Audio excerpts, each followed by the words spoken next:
Good morning.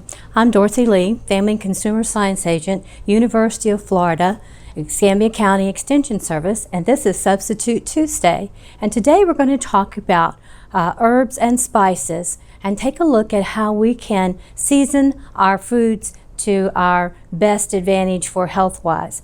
So, herbs and spices can be substituted a lot of times for the different types of sugar that we use in our recipes. They can be substituted for fats and also for salt. And most of the time we eat a little more salt than is healthy, so being able to use fresh herbs or dried herbs and spices is definitely an advantage in cooking. So let's take a look today at some of the ways that we can prepare some of the fresh herbs in our garden. And one of the ways is store them in the refrigerator. So we're going to wash some of our herbs and prepare them for the refrigerator.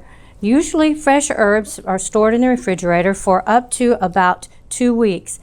Wash the herbs in cool water and use usually a salad spinner works well to dry them. If you don't have a salad spinner, then pat them dry with paper towels. We always cut the stems at an angle when we're getting ready to prepare them. There are 2 ways to prepare them for the refrigerator storage, and one is to go ahead and trim our stems, roll them in a damp paper towel, and then place the herb in a plastic bag. Okay, and one of the things we want to do is we want the herbs to be able to breathe while we're storing them in the refrigerator. So we're going to pierce the bag with our cooking shears and seal it and place the bag in our refrigerator in the vegetable bin or the crisper area of our refrigerator. And that's one way that we can store fresh herbs for up to 2 weeks in our refrigerator. And another way is quick and easy. We have a canning jar. I like using a canning jar to store. You can use any type of jar you'd like. About 1 inch of water in the bottom of the jar. Okay, we have our water.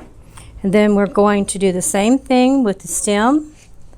I'm going to cut at an angle. These have been washed and dried. And we're going to slip them down into our jar. And we can also put several different types of herbs in the jar. That's an advantage of using the jar method, as we can use 2 or 3 different types of herbs. Okay, all right, and I'm going to slip them here. Makes a nice bouquet actually. And a little bit of plastic wrap over the top of our jar.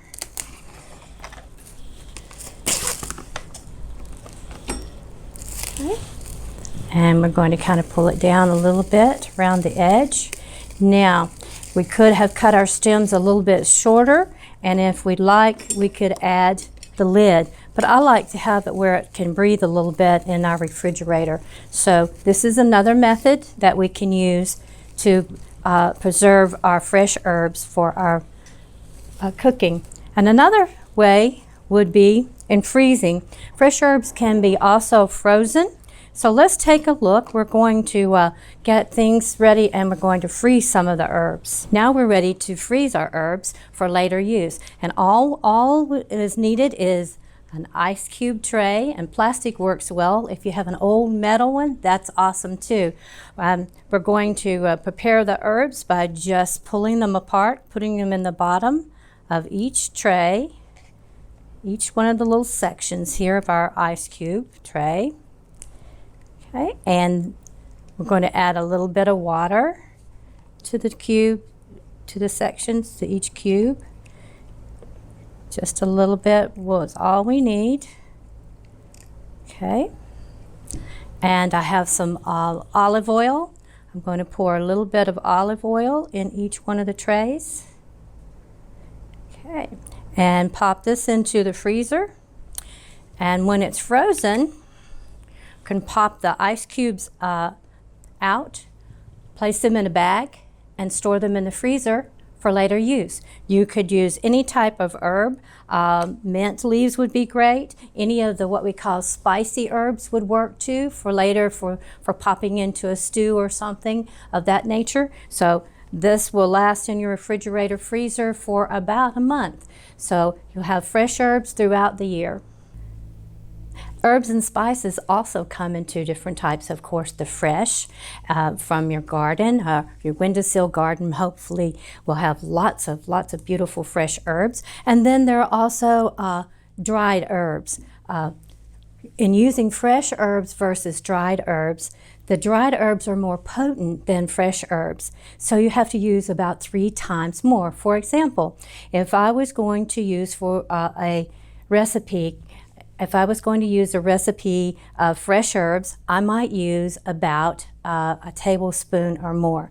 And then I would change that when I was cooking with the dried herbs, because the dried herbs are going to be a little more potent and so forth. So fresh and dried herbs last a long time. Let's talk a little bit about your pantry and your spice rack and your storage of herbs and spices. Does your pantry look like this? If it does, you might think about it's time to start kind of going through that pantry, because most of the cans now of spices and dried spices and herbs come in plastic containers. Did you know that on the bottom of each container, whether it's plastic, it usually is on the label, somewhere located on the label, and on the bottom of the can, there is a date that is called a freshness date. What happens is after that particular date, the herb or the spice that you're using is not quite as potent. It has lost some of that flavor. So we want to make sure that we rotate spices based on their freshness. Cleaning out the spice cabinet is a very good idea, because oftentimes we leave spices in our cabinet to the point where they lose all their potency. So therefore in cooking, we don't have the flavor that we want to achieve in adding them to some of the foods that we are preparing.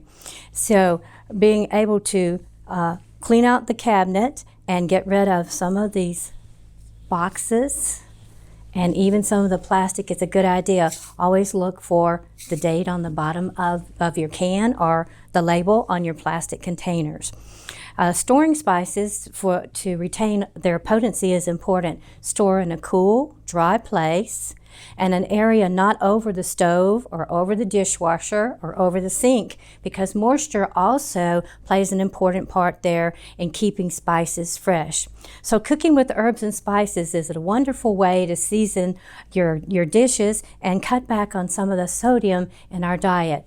For more information, contact the University of Florida Extension Service, Escambia County.